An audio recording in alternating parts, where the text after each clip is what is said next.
এই রুবি, ওই ছেলেটা কে রে? কেন আমাদের গ্রামে শৈল ছেলে শাহিন, কি হয়েছে? ছেলেটা দারুণ দেখতে বল। হ্যাঁ, কলেজের অনেক মেয়ে তো ওর জন্য পাগল। তুই আবার প্রেমে পড়ে গেলি নাকি? আমি ওকে প্রথম দেখাতেই ভালোবেসে ফেলেছি। আমি যদি বিয়ে করি তাহলে ওকেই করবো। ওরা কিন্তু গরিব মানুষ, আর তোরা বিশাল বড় লোক। তোর আব্বা এই সম্পর্ক মেনে নেবে তো? আমি তোকে ভাবতে হবে না, আমার আব্বু আমাকে ভীষণ ভালোবাসে। আমি যেটা বলবো আমার আব্বু সেটাই শুনবে। ওসব ছাড় তো, লেট হয়ে যাচ্ছে, ক্লাসে চ। ঠিক আছে তাই চ। শাহিন শোনো, হ্যাঁ বলো। আমি তোমাকে একটা কথা বলবো বলে অনেকক্ষণ থেকে ওয়েট করছি। কি কথা বলো? কলেজে প্রথম দেখায় আমি তোমাকে ভালোবেসে ফেলেছি। এসব তুমি কি বলছো?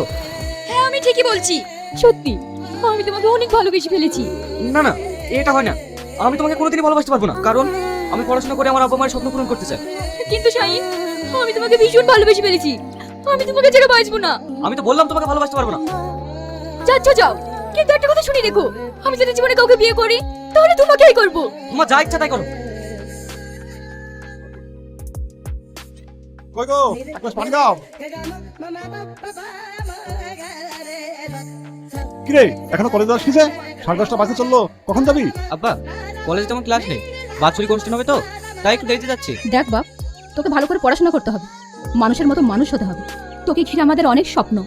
তোমাকে এইভাবে বলতে হবে না, তুমি দেখো আমাদের ছেলে আমাদের মুখ উজ্জ্বলই করবে। আব্বা, মা, তোমরা দোয়া করো আমি যেন তোমাদের মুখ উজ্জ্বল করতে পারি। ঠিক আছে যা, একটু দেখে শুনে যাস। কি রে, শাহিনের সাথে কোনো রিপ্লাই পেলি? না রে, এটা নিয়ে আমি ভীষণ টেনশনে আছি। তুই বল, এমন একটা ছেলে আমাকে অ্যাভয়েড করবে? তাই তো রে, তুই ওকে ভীষণ ভালোবাসিস বল। ভালোবাসি কি রে, ওর জন্য আমি সব কিছু করতে পারি। ওই দেখ, তোর শাহিন আসছে। তোরা থাম, আমি আসছি। শাহিন শোনো। এটা তুমি কি করছো? হাত ছাড়ো বলছি। যা বলবে তুমি এখানে বলো, আমি করতে যাবো না, আমার ক্লাস আছে। ছাড়ো। না, তুমি না বলে পর্যন্ত আমি ছাড়বো না। কি বলবো আমি? একটা মেয়ে তোমার মুখ থেকে কি শুনতে চায় জানো না? না, আমি কিচ্ছু জানি না, ছাড়ো আমাকে। কি রে, তোর বিয়েতে না তোকে ঝাটকা মেরে চলে গেল, তোকে তো পাত্তাই দিল না। সব দিমাগ যে কি করে ভাঙতে হয় সেটা আমার ভালো করেই জানা আছে। চো আমার সাথে। শাহিন, এখানে এসো। কলেজে পড়াশোনা করতে আসো না বদমাইশি করতে? এসব কি শুনছি? স্যার, আমি তো কিছুই বুঝতে পারছি না। না না, তুমি কিছু বুঝতে পারবে না তো? এত বড় অন্যায় করে আবার মুখের উপর বলছে কিছু বুঝতে পারছি না। বেড়া এই কলেজ থেকে। এই কলেজে তোর কোনো জায়গা নেই। আজকে তোকে এই কলেজ থেকে রাস্টিকেট করা হলো। স্যার, আমার অপরাধ। চুপ! একটা মেয়েকে তুমি প্রেমের অফার দিয়ে সে যখন রাজি হয়নি তাকে তুমি জোর করে ছি ছি ছি ছি, এটা তোমার কাছ থেকে আমি আশা করিনি।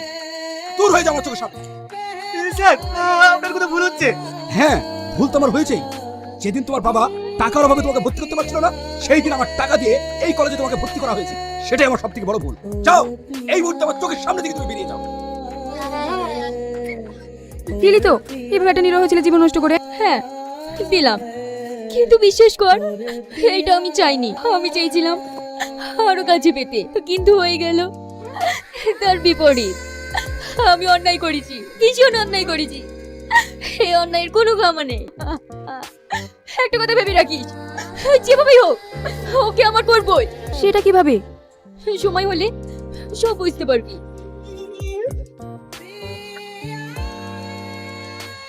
কি রে, কি হয়েছে তোর? কিছু না আব্বা। কিছু না বললেই হলো? বললাম তো কিছু না। ঠিক আছে, ছোটবেলায় তোর মা মারা গেছে, সেই ছোট্ট থেকে আমি তোকে কোলে পিঠে করে মানুষ করেছি। কোনোদিন আমি তোকে তোর মায়ের অভাব বুঝতে দিই। আমি মনে করেছি আমি তোর আব্বা, আমি তোর মা। আর যদি তোর মনের কথা না বলিস তাহলে কি করে বুঝবো? যদি তোর মা বেঁচে থাকতো তাহলে তো তুই নিশ্চয়ই বলতিস। আব্বা মানে হ্যাঁ বল। আমাদের কলেজে শাইনকে আমি মিথ্যা দুর্নাম দিয়ে বার করে দিয়েছি। এটা তুই কেন করেছিস মা? আমি ওকে ভীষণ ভালোবাসি। ওকে এই অপবাদটা দিয়ে আমার করতে চেয়েছিলাম, কিন্তু ঠিক আছে, এটা নিয়ে তুই দুঃখ করিস না, সব ঠিক হয়ে যাবে।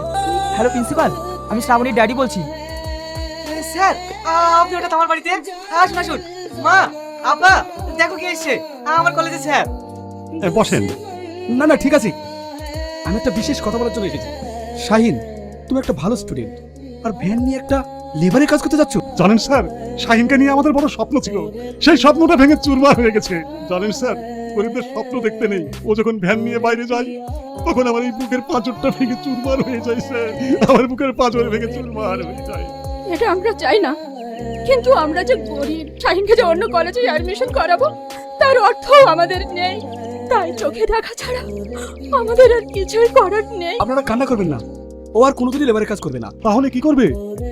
কেন? একটা স্টুডেন্ট যা করে পড়াশোনা।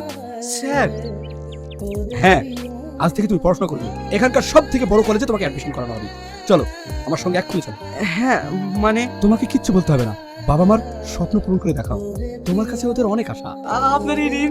শাহিন, এ তুমি কি করছো? যাও ড্রেসটা চেঞ্জ করে এসো, আমি বসছি। শাহিন শোন। কিছু বলবো আব্বা? হ্যাঁ, বলা বলতে গেলে আমি এই মোমিন ঘটককে নিয়ে তোর জন্য একটা মেয়ে দেখতে গিয়েছিলাম। মেয়েটা দেখতে শুনতে ভালো, আমার খুব পছন্দ হয়েছে। তা আমি বলছিলাম রকিকে সাথে নিয়ে তুই না একবার মেয়েটা দেখে আয়। না আব্বা, তুমি যখন দেখে এসছো তখন আমার যাওয়ার কোনো দরকার নেই। শাহিন যখন যাবো নাই বলছে, তুমি না হয় গিয়ে বিয়ের দিনটা পাকা করে এসো। ঠিক আছে, তোমরা যা ভালোবাসো তাই করো। কি গো, ঘুমটাটা তুলবে না? আজকে আমাদের বিয়ের প্রথম রাত। এই রাতটার নাম কি জানো? ফুলসজ্জা রাত। এসো, কাছে এসো। ইস, কারেন্টটা চলে গেল। তাতে কি হয়েছে? আমাদের দুজনের ভালোবাসা দিয়ে এই ঘরটাকে আলোকিত করব। কি ব্যাপার, তোমার গলাটা কেমন চেনা চেনা লাগছে? সে তো লাগবেই, তুমি যে শুধু আমার। এটা কিভাবে হলো? হ্যাঁ, তাহলে শোনো। আব্বা, আমি কিন্তু শাহিনকে ছাড়া বাঁচবো না। তুমি যেভাবে হোক শাহিনের সাথে আমার বিয়ের ব্যবস্থাটা করো। তোকে তো সহ্য করতেই পারে না, তাহলে কিভাবে সম্ভব? আমার মাথায় কিচ্ছু আসছে না, তাই প্রিন্সিপালকে ফোন করে আসতে বলেছি। দেখ তো মা, কি আসলো। স্যার আপনি আসুন আসুন, আব্বা ঘরেই আছে। স্যার বসেন, আমি চা করে নিয়ে আসি। স্যার, আমি খুব টেনশনে আছি, যার জন্য আপনাকে ফোন করা। কিসের টেনশন বলুন? শ্রাবণী শাহিনকে খুব ভালোবাসে। ও নাকি শাহিনকে ছেড়ে কাউকে বিয়ে করবে না, আর শাহিন তোকে সহ্য করতেই পারে না। তাহলে কিভাবে সম্ভব? আপনি এত চিন্তা করছেন কেন? ওই শাহিন এত বড় অফিসার কোনোদিনই হতে পারতো না। আপনি যদি ওকে টাকা দিয়ে কলেজে ভর্তি না করাতেন। আর তাছাড়া ওর পড়াশোনার খরচা তো সব আপনি দিয়েছেন, ও নিয়ে আপনাকে চিন্তা করতে হবে না। শ্রাবণীকে ওর মামার বাড়িতে পাঠিয়ে দিন, ওখানে আমার একটা চেনাশোনা ঘটক আছে, ওকে আমি বলছি ওই সব ব্যবস্থা করে রাখবি। প্রিন্সিপাল, আপনি আমার চিন্তাটা একটু হালকা করলেন। মা আমরা মেয়ে তো, তাই ওর কোনো কথাতেই অমান্য করতে পারি না। তাই ও কাঁদলে আমি থাকতে পারি না স্যার। তাহলে ওদিকটা আমি দেখছি, আপনি বুড়িকে ওর মামার বাড়িতে পাঠিয়ে দিন। এইসব যা কিছু করেছি শুধু তোমাকে পাওয়ার জন্য। এটা যদি আমার অপরাধ হয় তাহলে তুমি আমাকে যে সাজা দেবে আমি মাথা পেতে নেবো।